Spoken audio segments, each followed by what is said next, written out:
ঘোষণা করা হলো যুক্তরাষ্ট্র ইরান চুক্তির রোডম্যাপ। লেবানন যুদ্ধ অবসানে উল্লেখযোগ্য অগ্রগতি হয়েছে, জানালেন আরাকচি। এরপর থাকছে সমঝোতায় না পৌঁছালে হরমুজ প্রণালী দখলের হুমকি ট্রাম্পের।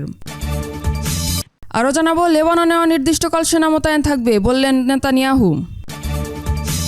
সর্বশেষ জানাবো, ইরান যুক্তরাষ্ট্রের আলোচনা শুরুর পর বাড়ল তেলের দাম। দর্শক, এতক্ষণ শুনছিলেন সংবাদ শিরোনাম, এখন শুনবেন বিস্তারিত। তবে তার আগে অনুরোধ থাকবে, ভিডিওটিতে একটি লাইক দিন এবং কমেন্ট করে জানিয়ে দিন কোথা থেকে বা কোন জেলা থেকে আমাদের এই ভিডিওটি দেখছেন বা শুনছেন। আর আমাদের চ্যানেলে নতুন হয়ে থাকলে অবশ্যই চ্যানেলটি সাবস্ক্রাইব করুন। সুইজারল্যান্ডে যুক্তরাষ্ট্র ও ইরানের মধ্যে অনুষ্ঠিত আলোচনা ইতিবাচক এবং গঠনমূলক পরিবেশে সম্পন্ন হয়েছে বলে জানিয়েছে পাকিস্তান ও কাতার। সেই সঙ্গে মধ্যস্থতাকারী দেশ দুটি বেশ কয়েকটি গুরুত্বপূর্ণ বিষয়ে আশাব্যঞ্জক অগ্রগতির কথা জানিয়েছেন। এক প্রতিবেদনে এই তথ্য জানিয়েছে মিডল ইস্ট আই। দুই দেশের যৌথ বিবৃতিতে বলা হয়, এর আগে হওয়া সমঝোতা স্মারকের ভিত্তিতে আলোচনা এগিয়ে নিতে পক্ষগুলো আরও কারিগরি পর্যায়ের সংলাপের জন্য একটি নতুন ব্যবস্থা গঠনে সম্মত হয়েছে। বিবৃতিতে আরও বলা হয়, মধ্যস্থতা প্রক্রিয়ায় রাজনৈতিক তদারকির জন্য একটি উচ্চ পর্যায়ের কমিটি গঠন করা হবে।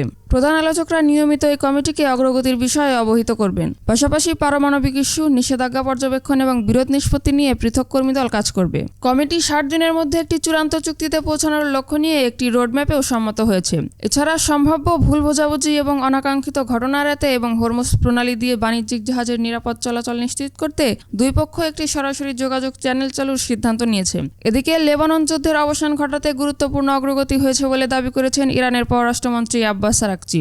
লেবানন যুদ্ধের অবসান ঘটাতে গুরুত্বপূর্ণ অগ্রগতি হয়েছে বলে দাবি করেছেন ইরানের পররাষ্ট্রমন্ত্রী আব্বাস আরাকচি। পাকিস্তান ও কাতারের যৌথ বিবৃতির প্রতিক্রিয়ায় দেওয়া এক পোস্টে তিনি এ দাবি করেন। পোস্টে আরাকচি লেখেন, পাকিস্তান ও কাতারের নিরলস মধ্যস্থতার ফলে লেবানন যুদ্ধ শেষ করার পথে উল্লেখযোগ্য অগ্রগতি অর্জিত হয়েছে। আরাকচির দাবি, এর অংশ হিসেবে তেল ও মেট্রোকেমিক্যাল পণ্য রপ্তানির ওপর থাকা বিধিনিষেধ শিথিল করা হয়েছে, অবরোধ তুলে নেওয়া হয়েছে, কিছু জব্দকৃত সম্পদ মুক্ত করা হয়েছে এবং ইরানের জন্য বড় ধরনের পুনর্গঠন এবং উন্নয়ন পরিকল্পনা চালু করা হয়েছে। তবে তিনি সতর্ক করে বলেন, এসব অগ্রগতির প্রকৃত কার্যকারিতা যাচাইয়ের প্রথম বড় পরীক্ষা হবে লেবানন ডিকনফ্লিকশন সেল।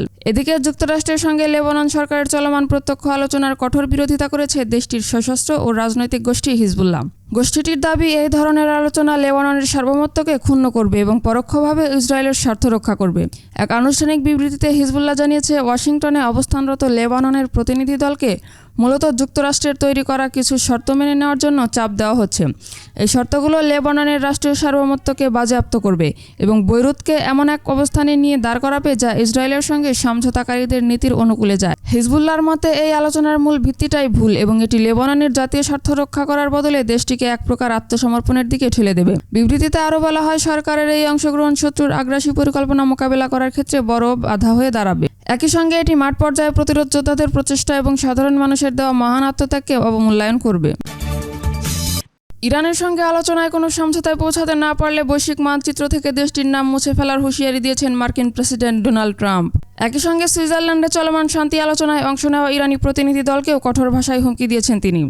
দ্য গার্ডিয়ানের প্রতিবেদন অনুযায়ী ফক্স নিউজের সঙ্গে দীর্ঘ 20 মিনিটের এক ফোনালাপে ট্রাম্প স্পষ্ট করে বলেন, যদি প্রয়োজন হয় তবে আমরা হরমুজ প্রণালী নিজেদের দখলে নিয়ে নেব। তিনি আরও যোগ করেন, ইরান যদি শেষ পর্যন্ত কোনো চুক্তিতে না আসে তবে ওই পথ দিয়ে চলাচলকারী জাহাজ থেকে যুক্তরাষ্ট্র শুল্ক বা টোল আদায় শুরু করবে। ট্রাম্পের মতে, যুক্তরাষ্ট্র চাইলে এই প্রণালীর অভিভাবক বা রক্ষক হয়ে উঠতে পারে এবং এর বিনিময়ে সেখান দিয়ে পার হওয়া জ্বালানি তেলের 20% নিজেদের দাবি করতে পারে। মূলত লেবাননের যুদ্ধবিরতি লঙ্ঘনের অভিযোগ এনে ইরান ও মার্কিন যুক্তরাষ্ট্রের মধ্যে এই নতুন উত্তেজনা তৈরি হয়েছে। শনিবার ইরানের রাষ্ট্রীয় গণমাধ্যম দেশটির সামরিক কমান্ডার বরাত দিয়ে জানায়, ইসরায়েল কর্তৃক লেবাননের যুদ্ধবিরতি লঙ্ঘন এবং যুদ্ধ অবসানের খসড়া চুক্তির প্রথম শর্ত বাস্তবায়নে যুক্তরাষ্ট্রের ব্যর্থতার প্রতিবাদে ইরান হরমুজ প্রণালী বন্ধ করে দেবে। ইরানের এই হুমকির পর ফক্স নিউজের লাইভে এসে তীব্র ক্ষোভ প্রকাশ করেন মার্কিন প্রেসিডেন্ট। ট্রাম্পকে ইরানে পুনরায় মার্কিন বোমাবর্ষণ শুরু করার এবং সুইজারল্যান্ডে মার্কিন ভাইস প্রেসিডেন্ট জেডি ভ্যান্সের সঙ্গে বৈঠকে থাকা ইরানি কূটনীতিকদের সরাসরি হুমকি দিতে দেখা যায়। জলপথটি বন্ধ করার বিষয়ে ইরানি কর্মকর্তাদের কী বলেছেন তা উল্লেখ করে ট্রাম্প বলেন, আমি তাদের বলেছি, তোমরা যদি এটি বন্ধ করো তবে তোমাদের কোনো দেশই অবশিষ্ট থাকবে না, এমনকি তোমরা নিজেদের দেশে ফিরে যাওয়ারও সুযোগ পাবে না। এদিকে শুধু হরমুজ প্রণালীই নয়, লেবাননের সক্রিয় সশস্ত্র গোষ্ঠীগুলোর পেছনে ইরানের মদদ নিয়েও সামাজিক যোগাযোগ মাধ্যমে কড়া বার্তা দিয়েছেন ট্রাম্প। রোববার সকালে নিজেদের সামাজিক যোগাযোগ মাধ্যম ট্রুথ সোশ্যালের এক পোস্টে তিনি লেখেন, লেবাননে বিশৃঙ্খলা সৃষ্টির জন্য ইরানকে তাদের বিপুল অর্থপুষ্ট প্রক্সি বা অনুগত গোষ্ঠীগুলোকে অবিলম্বে থামাতে হবে। তারা যদি এটি না করে তবে গত সপ্তাহের চেয়েও আরও মারাত্মকভাবে ইরানের উপর হামলা চালানো হবে। প্রেসিডেন্ট ট্রাম্পের এই বিতর্কিত এবং আক্রমণাত্মক মন্তব্যের পর হরমুজ প্রণালী দখলের বাস্তব রূপরেখা বা আইনি ভিত্তি কী হতে পারে তা জানতে হোয়াইট হাউসের সঙ্গে যোগাযোগ করা হলেও তাৎক্ষণিকভাবে কোনো আনুষ্ঠানিক প্রতিক্রিয়া পাওয়া যায়নি। দেশের উত্তরাঞ্চলের বাসিন্দাদের নিরাপত্তা নিশ্চিত করতে দক্ষিণ লেবাননের সেনাবাহিনী যতদিন প্রয়োজন ততদিন অবস্থান করবে বলে জানিয়েছেন ইসরায়েলের প্রধানমন্ত্রী বেনিয়ামিন নেতানিয়াহু। একই সঙ্গে তিনি ইরানকে পারমাণবিক অস্ত্র অর্জন করতে না দেওয়ার অঙ্গীকারও পুনর্ব্যক্ত করেছেন।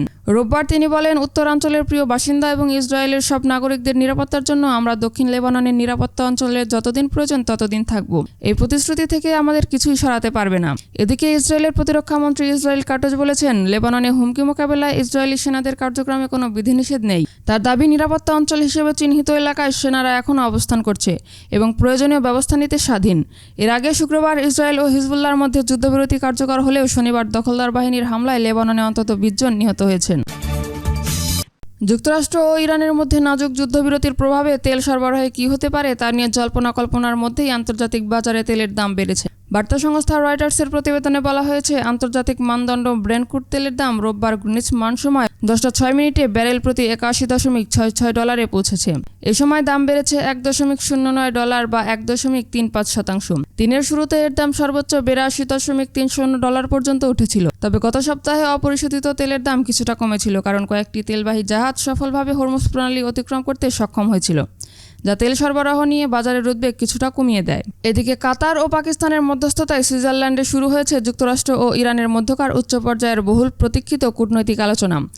যুদ্ধ অবসানের লক্ষ্যে একটি অন্তর্বর্তীকালীন চুক্তি বাস্তবায়নের চূড়ান্ত রোডম্যাপ তৈরিতে এই দুই দেশের প্রতিনিধি দল মুখোমুখি বৈঠক শুরু করেছে। কাতারের পররাষ্ট্র মন্ত্রণালয়ের পক্ষ থেকে আনুষ্ঠানিকভাবে এই দ্বিপাক্ষিক আলোচনা শুরুর কথা জানানো হয়েছে। মধ্যপ্রাচ্যের চলমান সংকট এবং যুদ্ধাবস্থার অবসানে এই আলোচনাকে অত্যন্ত গুরুত্বপূর্ণ এবং ঐতিহাসিক একটি পদক্ষেপ হিসেবে দেখছেন আন্তর্জাতিক বিশ্লেষকরা। আলোচনা সফল করতে ইতোমধ্যে যুক্তরাষ্ট্র ও ইরানের উচ্চ পর্যায়ের প্রতিনিধি দল সুইজারল্যান্ডে এসে উপস্থিত হয়েছেন।